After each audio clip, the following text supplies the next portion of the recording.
नमस्कार मित्रों, आप सभी का एक बार फिर से स्वागत है स्ट्रैटेजिक फैक्ट्स विद आकाश में। आज हम बात करेंगे एक ऐसी डील की जिसने पूरी दुनिया की जियोपॉलिटिक्स को, ग्लोबल ट्रेड समीकरण को हिला दिया है। भारत अमेरिका के बीच हुई नई ट्रेड डील के विषय में क्या है भारत के लिए गेम चेंजर है? क्या अमेरिका को 1.4 अरब लोगों का बाजार खुलने वाला है? रूस क्यों नाराज है? और फ्रांस के राष्ट्रपति यूरोप को किस खतरे से सावधान कर रहे हैं? आइए जानते हैं विस्तार से। भारत और अमेरिका की नई ट्रेड डील ऐतिहासिक है या रणनीतिक, इस बात को समझना जरूरी है। डोनाल्ड ट्रंप के प्रशासन ने इस डील को हिस्टोरिक स्टेप बताया है। व्हाइट हाउस के अनुसार यह समझौता भारत के विशाल बाजार को अमेरिकी उत्पादों के लिए और अधिक खोल देगा। दूसरी ओर भारत के प्रधानमंत्री नरेंद्र मोदी के साथ हुई बातचीत के बाद इस अंतरिम समझौते की रूपरेखा तय हुई है।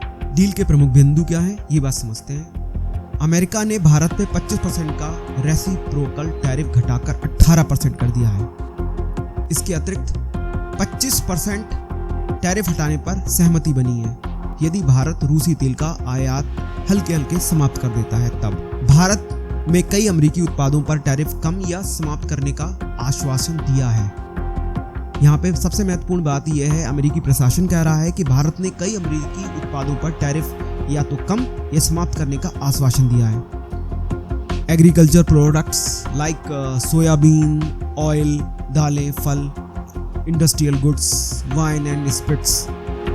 भारत ने डिजिटल सर्विस टैक्स हटाने पर और डिजिटल ट्रेड नियमों पर बातचीत करने की भी हामी भरी है। तो अमेरिकी प्रशासन इसके लिए अपनी एक बहुत बड़ी जीत के तौर पे दिखाने की कोशिश कर रहा है कि भारत अब डिजिटल सर्विसेज, आप देखते हैं गूगल की सर्विसेज हो गई, लिंक्डइन की सर्विसेज हो गई, ये सारी सर्विसेज हमें कहाँ से मिलती हैं? ये सारी अमेरिका से ही आ रही हैं, डायरेक्टली इनडायरेक्टली।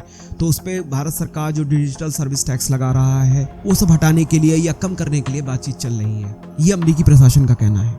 साथ में वो अमेरिकी प्रशासन कहता है कि $500 बिलियन से अधिक के अमेरिकी ऊर्जा, टेक्नोलॉजी और अन्य उत्पादों को भारत खरीदने के लिए तैयार हुआ है। यानी कि ये लक्ष्य रखा गया है कि 500 बिलियन का एक्सपोर्ट भारत के लिए करेगा कौन? अमेरिका। दोनों देशों के लिए फायदेमंद शर्तें। अब हम इसके संबंध में बात करते हैं।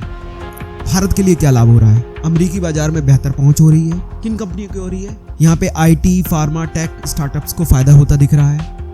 सप्लाई चेन रेजिलियंस में सहयोग, चीन पर निर्भरता कम। भारत के लिए सबसे बड़ा प्लस पॉइंट यह है कि इस ट्रेड डील हो जाने के बाद में भारत की निर्भरता जो चीन पे बढ़ रही है वो हल्के हल्के कम होने लगेगी। देखिए, जब भारत और अमेरिका के संबंध बिगड़ने शुरू हुए पिछले साल के दौरान में, जब अमेरिका ने भारत पर टैक्स लगाया तो भारत की निर्भरता फिर एक तरफ चीन की तरफ झुकाव आना मजबूरी हो गई उनकी। लेकिन जब भारत और अमेरिका के बीच में संबंध अच्छे होंगे और टैक्सेस कम करेगी अमेरिकी गवर्नमेंट, तो कहीं ना कहीं भारत के लिए फायदा होगा और चीन पर निर्भरता कम होगी।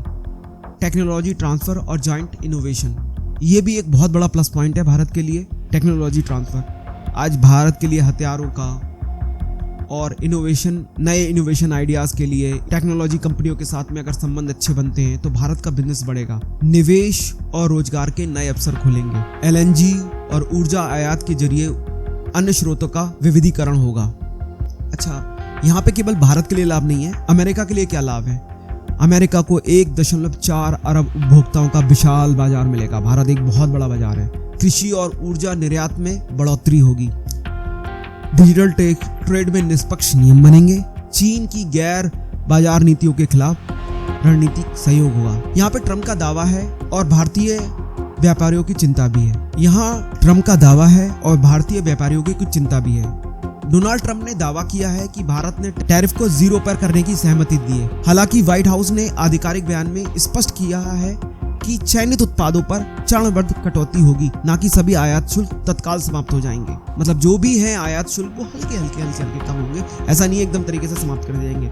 इस दावे से भारतीय व्यापारियों में चिंता जरूर पैदा हुई है, लेकिन सरकार ने साफ किया है कि राष्ट्रीय हित सर्वोपरि रहेगा। देखिए, भारत सरकार इस बात को शुरू से लेकर कहती चली आ रही है कि जो भारतीयों के हित में होगा हम वही कार्य करेंगे। अब आते हैं रूस की कड़ी प्रतिक्रिया पर। रूस के विदेश मंत्री सर्गेई लैवरोव ने अमेरिकी प्रशासन पर गंभीर आरोप लगाए हैं। उनका कहना है अमेरिका इकोनॉमिक डोमिनेशन हासिल करने के लिए टैरिफ उपायों का उपयोग कर रहा है। उन्होंने यह स्पष्ट कहा है कि अमेरिका भारत और अन्य देशों को रूसी तेल खरीदने से रोकने का बहाना ढूंढ रहा है और महंगे अमेरिकी LNG खरीदने के लिए मजबूर कर रहा है। अब आते हैं हम भारत की स्थिति के संबंध में बात करते हैं। भारत ने साफ कहा है कि हम एक नेट एनर्जी इंपोर्टर हैं। हमारी प्राथमिकता सस्ती, उपलब्ध और विश्वसनीय ऊर्जा है। राष्ट्रीय हित और महंगाई नियंत्रण भारत की सरकार का प्रमुख उद्देश्य रहेगा। इस स्थिति में वो किसी के आगे नहीं झुकेंगे।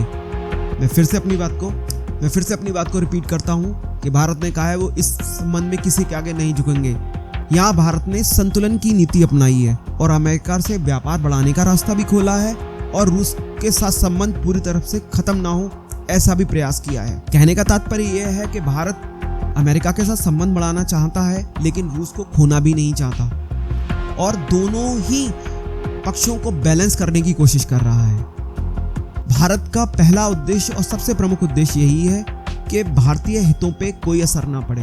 दोस्तों, अगर अभी तक का कंटेंट आपका मेरा अच्छा लगा हो तो प्लीज अंत तक वीडियो को देखें और चैनल को सब्सक्राइब करें। अब बात करते हैं यूरोप को मैक्रोन ने क्या चेतावनी दी है।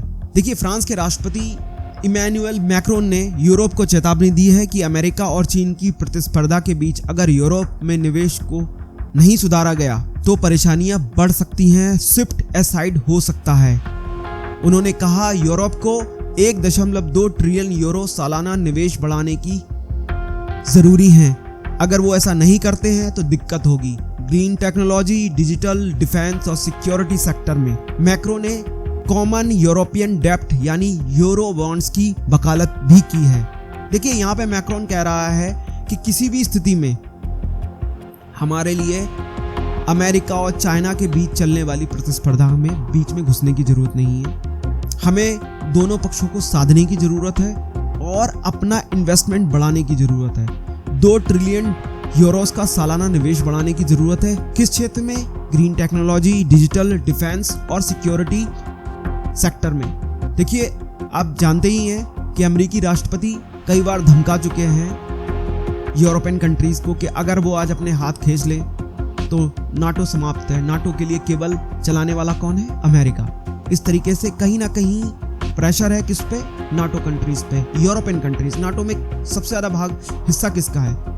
अमेरिका के बाद यूरोपियन कंट्रीज का। तो यहाँ पे यूरोपियन कंट्रीज के लिए कह रहे हैं मैक्रोन के हम लोगों को डिफेंस, टेक्नोलॉजी, सिक्योरिटी सेक्टर पे पैसा इन्वेस्ट करने की जरूरत है, खर्चा करने की जरूरत है। अगर हम ऐसा नहीं करते हैं तो भविष्य में हमारे लिए भयावह परिणाम देखने को मिलेंगे। यानी कोई भी व्यक्ति में ब्लैकमेल कर सकता है। आज हमारे लिए ट्रम्प कर रहे हैं, कल को कोई और भी कर सकता है। इसलिए हमें खुद से अपने आप को मजबूत बनाने की जरूरत है और अगर हम पे कोई कर्जा होता है तो उसके लिए जरूरी है कि हम यूरो बॉन्ड्स को जारी करें ताकि हमारी पैसे की जो समस्या है वो समाप्त हो।